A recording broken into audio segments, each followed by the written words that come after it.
Hello everyone. In today's session, we're going to go through prototype design pattern. It is one of the creational design pattern in software design.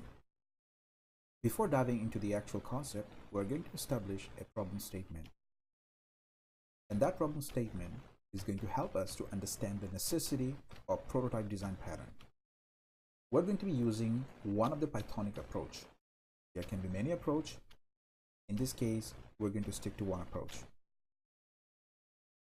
Back to the problem statement. In this module, we have most of the code ready. However, we're going to walk through it. What we have in here is a house class, which is very simple class, constructor being empty. And what we have here is diff underscore underscore ripper underscore underscore. It is one of the built-in Python function that allows you to represent an object. For the sake of simplicity, we're going to call it dunder ripper. What this does is it is printing a dictionary object. We're going to explain what this dunder dictionary do. As you can see, in this module, we have a couple other child classes. They are all inheriting from house class. If you look at the duplex house, inside the constructor, it has door and window defined. These are two different elements, net new from the parent class. And it also calls parent class constructor to show you inheritance relationship. Likewise, Connect house is very similar to duplex house with the exception of pool. It has one extra element called pool. As you can see, this module keeps growing. For every type of variation, we cannot be creating a new child class. It can be very bulky, very quick. What we're going to do here is we're going to quickly run this module to see what kind of output we find. Let's run this program.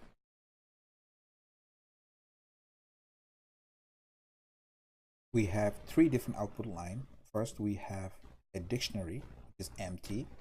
Second, we have a dictionary with door and window that represents duplex house. And third line is representing Connect house. As you can see, pool is 2, and door and window 50 and 100.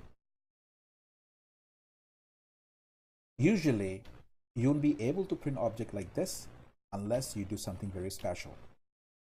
Hence why we have implemented dunder ripper. What dunder ripper is doing, it is accessing the attributes from the object and it is printing those attributes. To make the concept clear, we're going to write a very simple class. What we're going to do here is we're going to increase the size of this window and we're going to define a very simple class. We're going to call it class A. And we're going to have a constructor. We're going to have a variable. Let's call it self x. Let's call it self y. We're good. Now we can call a object. Now very obvious. We can call x. Likewise, we can call y. It's true, it is one way of doing it. However, I'm going to show you another cool way of doing it.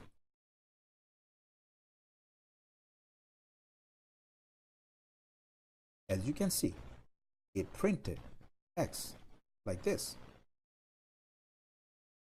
Now imagine if we were to recreate the object without the use of dunder init, how we do it? One way of doing this, in this case more precisely, not necessarily recreating the object, let's say updating these references. How we're going to do it? The way we're going to do it is this. We're going to call it new x. We're going to call it x. We're going to assign the value of 99. And what we're going to call is a object. We're going to call dictionary. We're going to call update element in the dictionary. We're going to say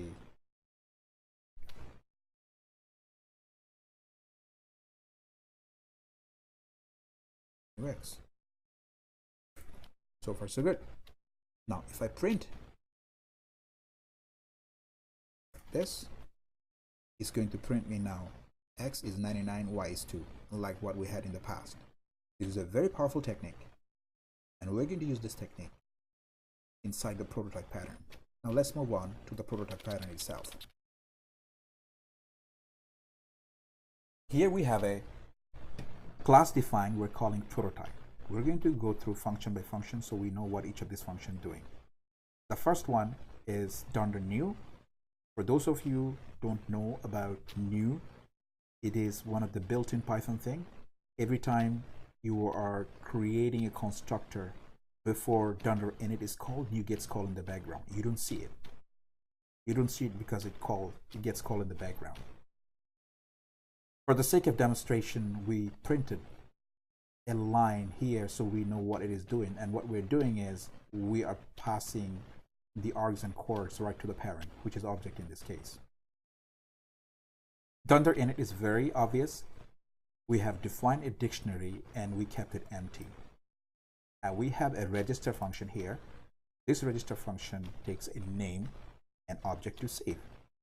This name can be an arbitrary name that will be used as a unique key to save this object in the dictionary.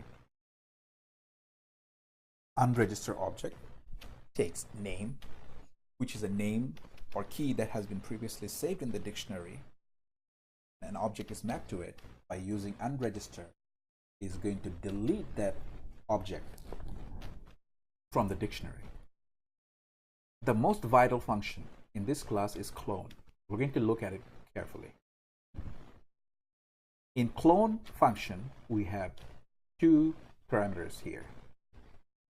Object name, and we have C that 2 asterisk and new object attributes. This is similar to quirks. Object name in this case is the object someone has saved in the dictionary in the past. And new object attributes are the object attributes of the new object we're trying to create. It has no association with object name that has already been saved. If you don't understand what that means, that's fine, because very soon we're going to show you how it all works in the background. So going back to this, what we have done is we are asking prototype dictionary, give me that associated object, and we are setting that to object to copy, and it will have reference to this object. And what we're doing is very crucial in here is we are using Python's copy module to deep copy this item, and it gets copied, and we are calling it clone object. This is the very new object we have created. And clone object is using dunder dictionary to update the element. This is the new object of the attribute. As you can see, what we have done right below in here, it is using similar concept. It is using similar technique to update the object attribute of this clone object, because this clone object is different than what we have cloned from. Because for clone objects, we might want to have different attributes, different variables. At the end, we return this clone object. Now comes the demonstration part.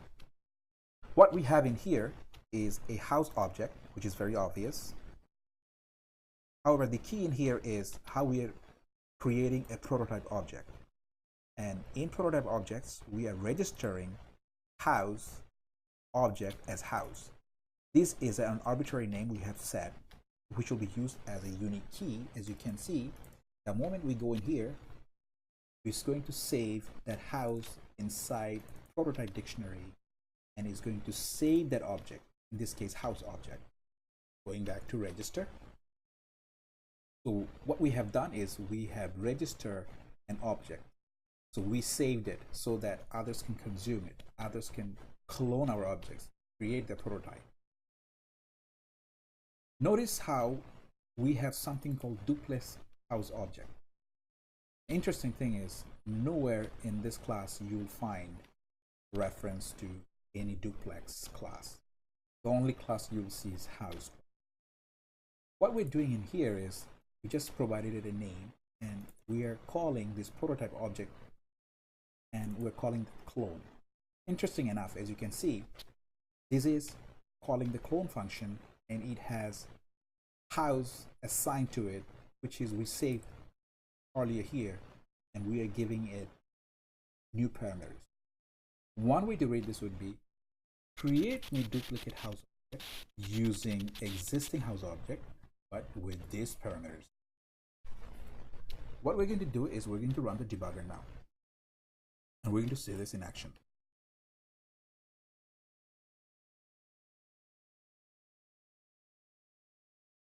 Let me go and access the debugger. We're going to debug prototype. As you can see, we hit the breakpoint. What we're going to do is we're going to step into it. As we step into it, object name, we're saying that clone house, and these are the attributes of the duplex. If I scroll right down, we have door 13 and window 9.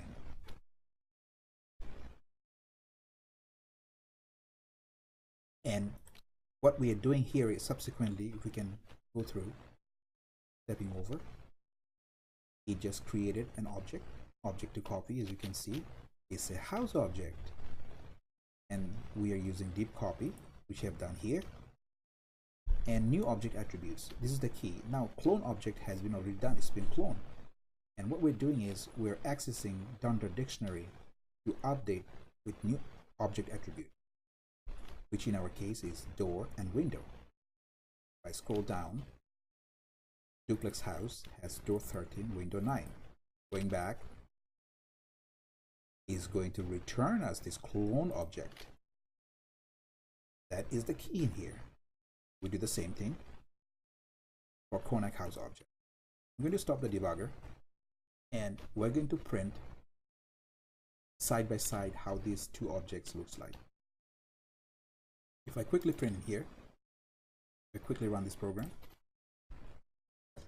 If you look carefully, a duplex house is a type of house, and Konak house is a type of house. A duplex house, if you look at the object reference in here, 8D0 ending with 8D0, this one is E10. They almost look identical, but they are not. They're two distinct elements. Interesting fact, Dunder dictionary. This is a built-in Python thing, as I mentioned earlier. As you can see, duplex is represented using door and window, 13 and 9, and Konak house is represented with door, window, and pool. It has all the value we have sent here. This is the essence of prototype design pattern. What we have done in here is few words about this for loop. What we have done here is we use two Python built-in functions. One is called dir. This prints you all the attributes of an object. Another one is get attribute. Get attributes prints the value of an attribute. Let's say if this is an object, it is saying that, hey, give me attribute X from this object. And this print statement is a tuple. What we're doing in here is we're printing attribute name and we're printing attribute value. The point being, attribute name in this case is class, and attribute value is class main house. And we have this custom print in here, which you get printed here. To make the point very clear, we can run isInstance. Again, this is another Python built-in function that can tell you what type of object you have. So we are doing this test called duplex house, and we're asking it if duplex house is an instance of house. Without the use of any inheritance or duck typing in Python, these will resolve to true, which is right here, because duplex house object is indeed a house. Python has something interesting called ID. We're going to ID these two objects just to be sure they're not the same thing. If I do this simply, and if I reprint, it's going to give me an ID like this. So what this print is doing is it took duplex house and corner house and is printing, and it should evaluate to false, which in our case is false. In a nutshell, this is what prototype design pattern is. I hope you enjoyed the video. If you liked the video, please leave a comment, give a thumbs up, and subscribe if you haven't already. Thank you for watching.